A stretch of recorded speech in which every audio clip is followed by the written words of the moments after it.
Sangat kejam.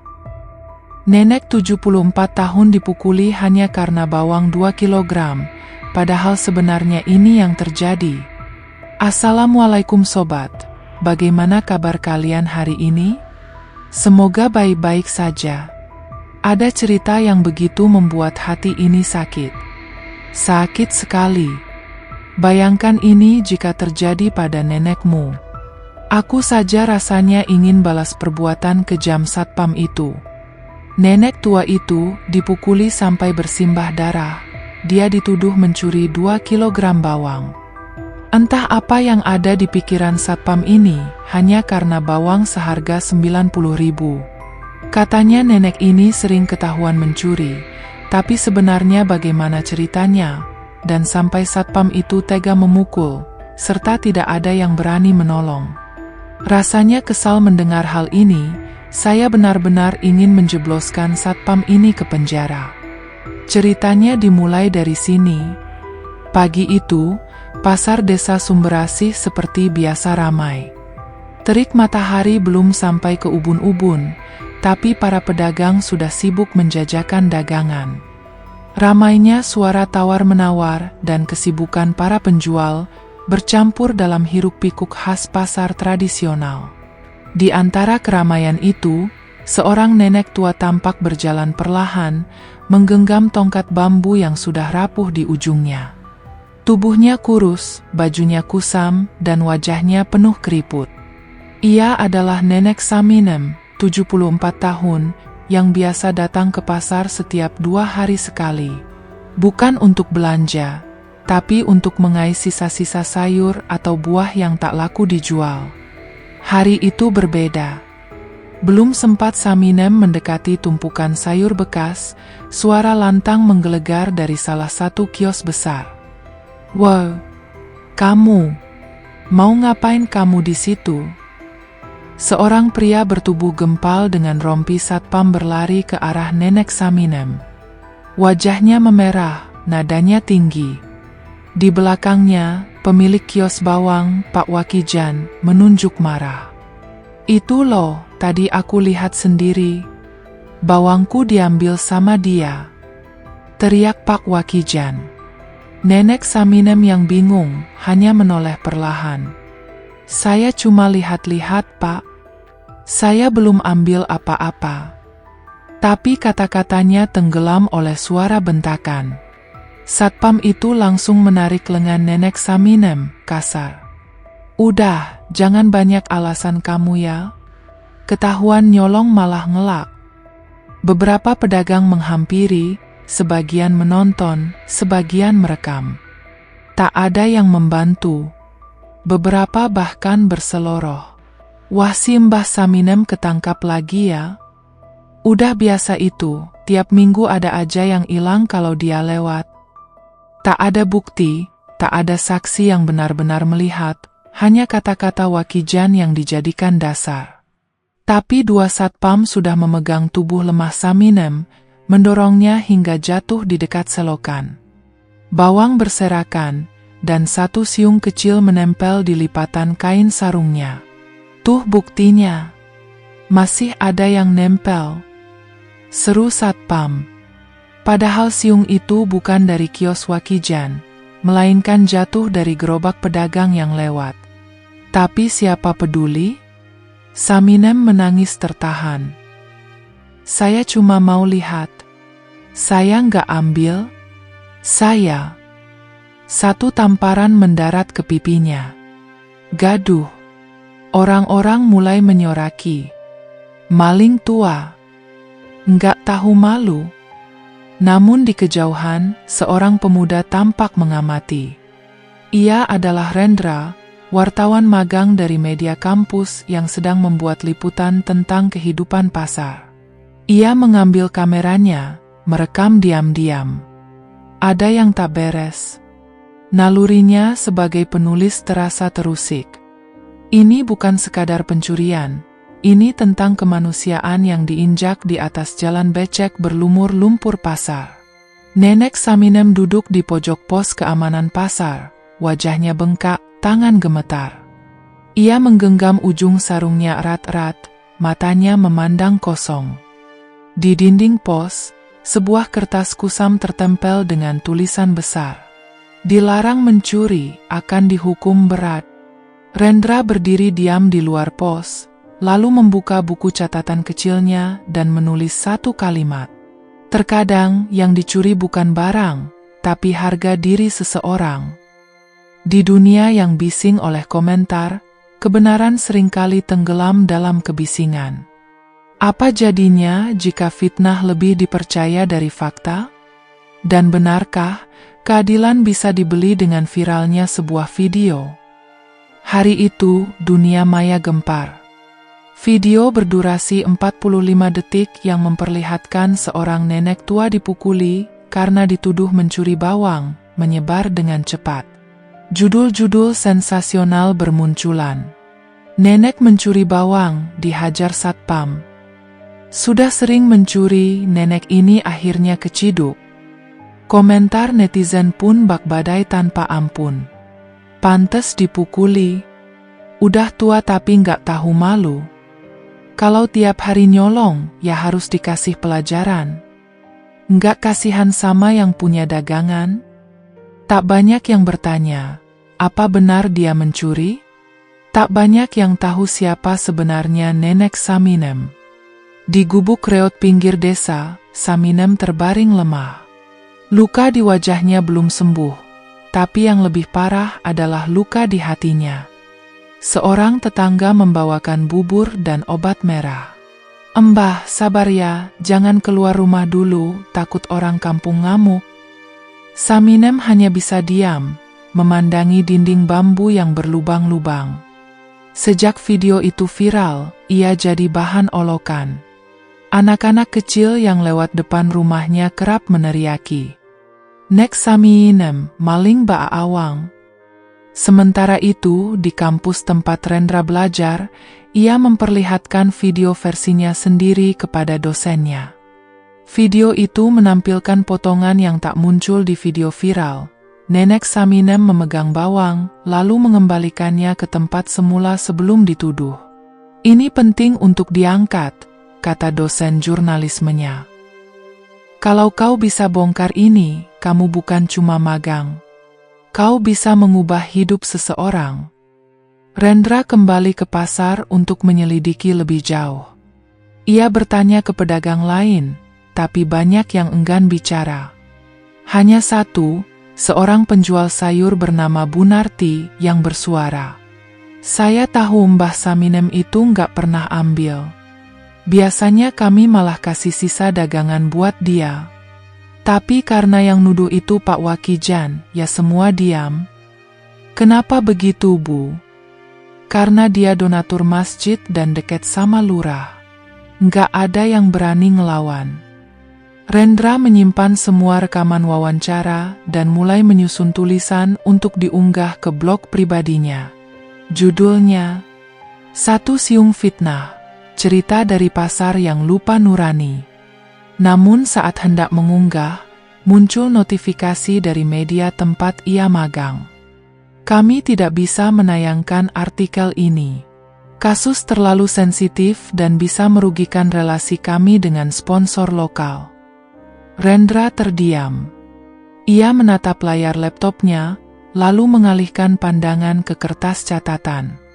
Ia menuliskan satu kalimat. "Jika suara hati tak bisa dimuat di media, maka biarlah aku teriakkan di jalanan." Saminem duduk di depan gubuknya, memandangi langit yang mulai gelap. Di tangannya, ada potongan surat kabar lama yang memuat foto suaminya semasa muda, mantan pejuang yang gugur tanpa penghargaan. Dengan suara parau, ia berbisik, "Pak, lihat, sekarang namaku cuma dikenal karena bawang." Dari kejauhan, Rendra berdiri diam, membawa kamera dan satu harapan, mengembalikan nama baik yang telah dirampas dunia. Luka yang terlihat di wajah bisa sembuh oleh waktu, tapi luka yang ditinggalkan oleh fitnah dan penghinaan tak selalu bisa hilang, bahkan setelah tubuh tak lagi bernyawa. Sudah seminggu sejak peristiwa di pasar itu terjadi. Tapi kabar tentang nenek maling bawang masih menjadi bahan perbincangan, baik di warung kopi, grup WhatsApp kampung, bahkan di khutbah masjid.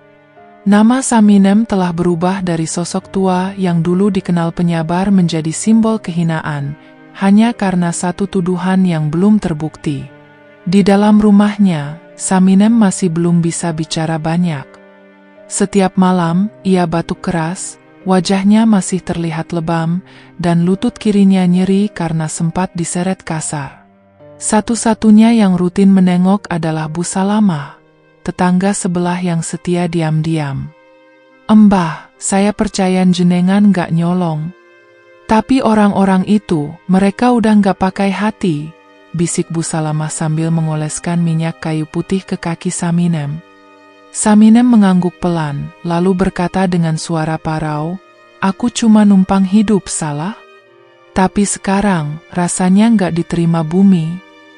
Di sisi lain desa, Rendra masih menyimpan kegelisahan. Blog pribadinya belum cukup kuat menjangkau massa, apalagi setelah media kampus menolak tulisannya. Ia memutuskan untuk membuat video dokumenter pendek, menyusun potongan rekaman CCTV, testimoni Bunarti, dan narasi fakta lapangan. Ia beri judul, "Siapa yang benar? Siapa yang berkuasa?" Namun, baru 2 jam setelah video itu diunggah ke YouTube, video tersebut ditakedown karena mengandung konten sensitif yang menimbulkan kebencian dan tidak terverifikasi. "Ada yang melaporkan," gumam Rendra. Ia curiga ada kekuatan yang sengaja membungkam fakta. Namun itu tak membuatnya mundur. Ia menyebar video itu lewat flash disk ke beberapa LSM lokal dan forum mahasiswa. Sore itu, Rendra datang langsung ke rumah Saminem. Ia ingin mendengar langsung, bukan hanya menjadi pengamat dari balik layar. Saminem membuka pintu dengan langkah terseok. Melihat Rendra, ia sempat ragu. Tapi tatapan Rendra yang tenang membuatnya perlahan membuka diri. "Nak, kalau kamu nulis, tulislah bahwa aku bukan pencuri. Aku miskin, tapi aku nggak hina. Aku cuma mau sisa pasar, bukan barang orang." Rendra menahan napas. Kata-kata itu membekas lebih kuat dari semua voltage yang ia miliki. Di kantor kepala desa, suasana mendadak riuh. Laporan dari beberapa warga mulai masuk. Mereka mempertanyakan mengapa tak ada proses hukum bagi satpam yang memukul nenek tua secara brutal. Pak Karto, sang kepala desa, mulai tertekan. Ini bisa jadi rusuh kalau dibiarkan. Tapi kalau kita bela nenek itu, kita bisa bentrok sama pemilik kios besar. Kompromi mulai dirancang. Surat damai, bantuan sembako, dan uang pengobatan. Tapi apakah harga diri bisa dibeli? Malam harinya, Rendra mengedit video baru. Kali ini, ia tak hanya bicara soal kasus Saminem, tapi juga sistem yang memihak yang kuat dan menekan yang lemah. Ia tutup videonya dengan suara lirih nenek Saminem. "Kalau miskin itu salah, kenapa kami dibiarkan lahir?" Terkadang kebenaran tidak hilang, hanya disembunyikan oleh mereka yang takut terang. Keesokan paginya, Rendra kembali ke pasar. Ia tak datang sebagai jurnalis atau aktivis, melainkan sebagai penggali kebenaran.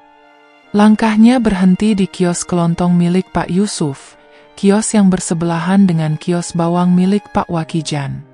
"Pak, maaf, kalau CCTV di toko ini masih nyala, saya mau lihat kejadian hari Sabtu minggu lalu," ucap Rendra hati-hati. Pak Yusuf sempat terdiam. Lalu ia menghela napas. "Mas Rendra, saya sebenarnya udah lihat rekamannya. Tapi saya takut, saya nggak mau ikut campur. Kalau jenengan yang lihat langsung, bukankah itu bisa menyelamatkan orang yang difitnah?" balas Rendra. Setelah hening beberapa detik, Pak Yusuf akhirnya mengangguk dan membawa Rendra ke ruang belakang. Rekaman itu buram, tapi cukup jelas. Terlihat Nenek Saminem mendekati tumpukan bawang, memegang satu siung, memandanginya lama, lalu mengembalikannya. Ia bahkan sempat tersenyum pada seorang anak kecil yang lewat.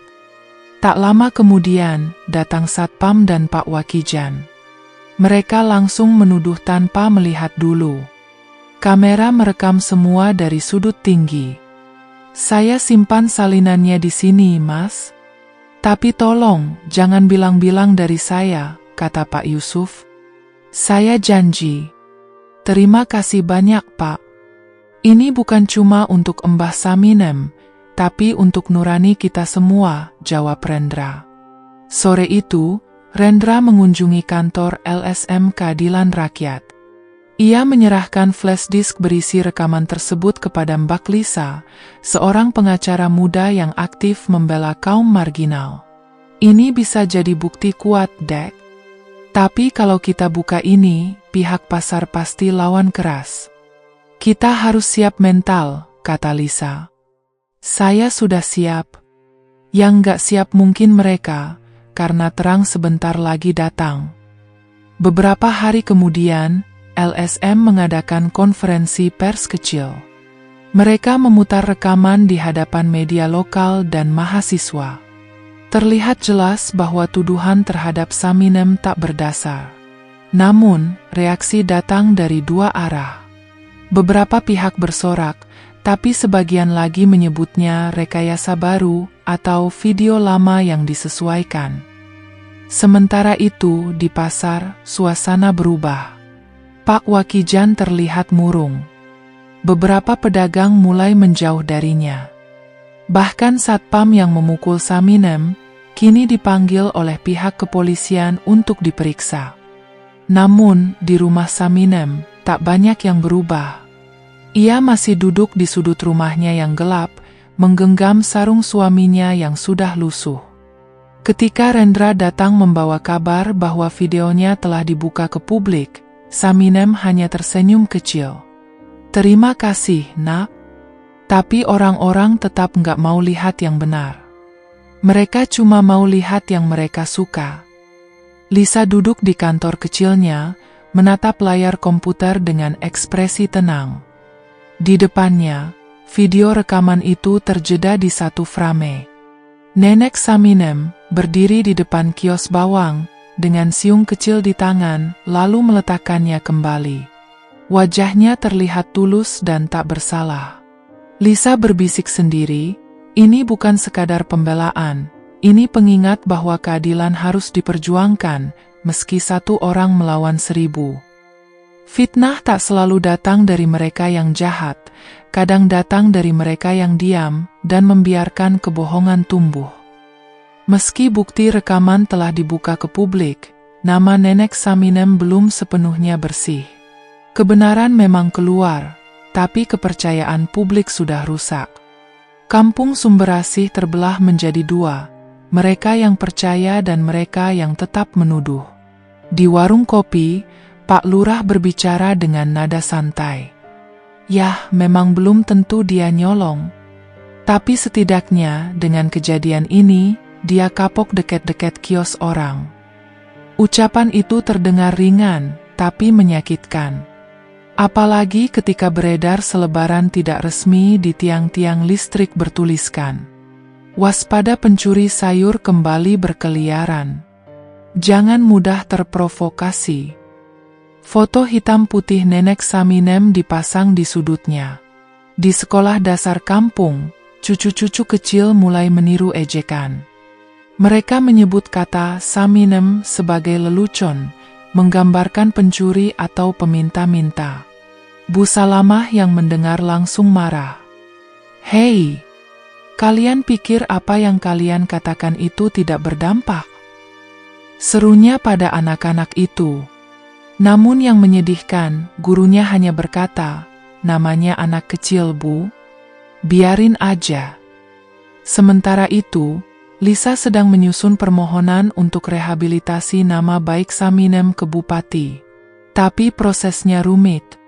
Banyak pihak keberatan, terutama dari Asosiasi Pedagang Pasar. Kalau kita akui salah, nanti pasar bisa dituduh lalai. Reputasi pasar jatuh. Ini bukan cuma soal satu orang, Mbak, kata salah satu perwakilan pasar. Lisa membalas dengan tajam. Justru karena ini soal satu orang. Satu orang yang diinjak, diludahi, lalu kalian minta untuk diam. Rendra memutuskan membuat mini dokuseri 3 episode yang ia unggah ke kanal YouTube miliknya. Tayangan itu perlahan viral, tapi tak semua suka. Komentar penuh fitnah kembali menyerbu. Biasa, aktivis main narasi. Nenek itu pintar cari simpati. Jangan percaya rekaman. Bisa disetting. Namun ada satu komentar yang menonjol. Saya pedagang pasar. Saya tahu betul Mbah Saminem gak bersalah. Tapi waktu itu, saya takut bicara. Maafkan saya. Di tengah hujan malam, Rendra kembali mengunjungi rumah Nenek Saminem. Ia membawa sepucuk surat. Ternyata, surat itu berisi undangan dari kantor bupati untuk menghadiri audiensi langsung. Mbah, kalau jenengan kuat, kita bisa tunjukkan ke mereka bahwa yang kecil pun punya suara, ucap Rendra. Nenek Saminem mengangguk pelan, air matanya tak terbendung. Aku nggak ngerti apa-apa soal politik, Nak. Tapi kalau aku bisa bantu anak-anakku yang miskin agar nggak dipermalukan seperti aku akan datang. Hujan mengguyur deras, menembus kertas murahan hingga tulisannya luntur dan sobek. Kadang yang dibutuhkan untuk menghapus fitnah bukan air hujan, tapi satu suara yang berani berkata, cukup. Keadilan seharusnya buta, tapi hari ini ia seolah menutup mata hanya untuk yang lemah. Hari yang dinanti tiba. Nenek Saminem dengan baju terbaik yang ia punya, kebaya sederhana warna coklat tua dan kain batik lusuh, bersiap menuju kantor pemerintah kabupaten. Diiringi Lisa dan Rendra, ia naik mobil pinjaman milik relawan LSM. Di gedung pemerintahan yang megah itu, orang-orang memandangnya dengan tatapan heran, sinis, dan bahkan geli. Seorang pegawai sempat berbisik, "Itu yang katanya maling bawang viral itu ya?" Namun Nenek Saminem tetap diam. Wajahnya tenang, namun tangan tuanya gemetar menahan gugup. Audiensi dimulai. Di ruangan besar berpendingin-dingin itu, para pejabat duduk sejajar. Lisa berdiri sebagai kuasa hukum Saminem dan memaparkan semua bukti, rekaman CCTV, testimoni saksi, serta laporan penganiayaan dari rumah sakit. Yang kami perjuangkan bukan hanya pembebasan nama baik Ibu Saminem, tapi juga keadilan yang seharusnya berlaku untuk siapapun, tanpa melihat usia, harta, atau jabatan, ucap Lisa dengan suara tegas. Namun respons pejabat bupati mengecewakan. Kami harus objektif. Ini menyangkut banyak pihak. Jangan sampai satu kasus kecil justru memicu keresahan yang lebih besar di masyarakat. Lisa mengepalkan tangan di bawah meja. Saminem menunduk. Rendra tak bisa menahan diri. Kalau kasus ini dianggap kecil, bagaimana dengan luka di wajah beliau? Bagaimana dengan hidup yang sudah dirusak oleh opini publik yang kalian diamkan? Suasana tegang. Kepala Satpol PP, kepala pasar, dan pengacara perwakilan pedagang pasar tetap kukuh pada argumen, tidak ada bukti langsung bahwa satpam kami bersalah secara hukum. Padahal, jelas terlihat dalam rekaman bahwa pukulan itu nyata. Sidang berakhir tanpa keputusan pasti. Pemerintah hanya menjanjikan evaluasi internal dan menyarankan penyelesaian kekeluargaan. Di luar gedung, puluhan mahasiswa dan aktivis sudah menunggu. Mereka menyambut Saminem dengan tepuk tangan, poster bertuliskan, "Lawan fitnah. Hukum harus adil untuk semua." Saminem menangis. Untuk pertama kalinya, ia merasa tidak sendiri. Di malam hari, saat kembali ke rumah, Rendra duduk sendiri di teras. Ia membuka laptop dan menulis kalimat pembuka untuk artikel barunya. Hari ini kami tak menang. Tapi kami juga tak kalah. Karena di dunia yang nyaris mati rasa, memilih berpihak pada yang lemah adalah bentuk kemenangan tersendiri. Nenek Saminem duduk di depan rumah, memandangi langit malam. Suaranya pelan, seperti doa. Gusti, aku ora nyalahke sopo-sopo. Aku mung pengen uripku ora dirusak omongan wong. Tak semua orang suka pada kebenaran. Karena kebenaran kadang mengancam kenyamanan yang dibangun di atas kebohongan. Setelah audiensi di kantor bupati, kabar tentang kasus Saminem kembali naik ke permukaan. Media-media alternatif mulai menulis, sebagian memberikan empati, tapi tak sedikit pula yang memelintir fakta demi klik dan sensasi. Nenek viral minta ganti rugi, warga protes. Tersangka pencurian kini tuntut pemerintah. Komentar penuh kebencian pun kembali membanjiri ruang digital. Bahkan ada ancaman terhadap Rendra. Kalau kamu terus urus ini, kamu akan lihat sendiri akibatnya. Lisa menyarankan agar Rendra berhati-hati, tapi Rendra sudah terlanjur tenggelam dalam perjuangan ini. Ia tahu risikonya, tapi memilih jalan ini karena satu alasan. Karena kalau aku diam, aku sama saja dengan mereka. Di pasar, situasi makin panas. Sebagian pedagang mulai terang-terangan menyebar cerita baru bahwa Nenek Saminem sebenarnya memiliki sejarah mencuri dari muda. Bahkan ada yang menyebar fotonya yang diedit dengan tulisan, "Pencuri profesional berkedok nenek lemah." Sementara itu, kios Pak Wakijan mulai sepi. Beberapa pelanggan memilih belanja ke tempat lain. Ia marah dan mengumpulkan para satpam serta pedagang senior. Kalau kita biarkan ini terus, pasar bisa runtuh. Kita harus lawan narasi mereka. Kita buat acara klarifikasi versi kita sendiri. Acara itu digelar di Balai RW. Para pedagang mengadakan forum terbuka. Tapi bukan untuk diskusi, melainkan ajang pembenaran dan pencucian nama.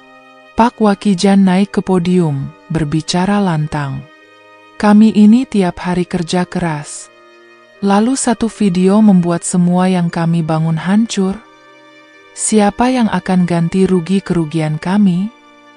Sementara itu, Lisa dan Rendra tidak diundang. Tapi mereka hadir dan duduk di pojok ruangan. Saat forum dibuka untuk pertanyaan, seorang mahasiswa berdiri. Saya hanya ingin bertanya, apa salahnya mengakui bahwa ada kesalahan dalam prosedur? Kenapa takut pada kebenaran? Forum ricuh. Beberapa orang meneriaki mahasiswa itu, menyebutnya provokator.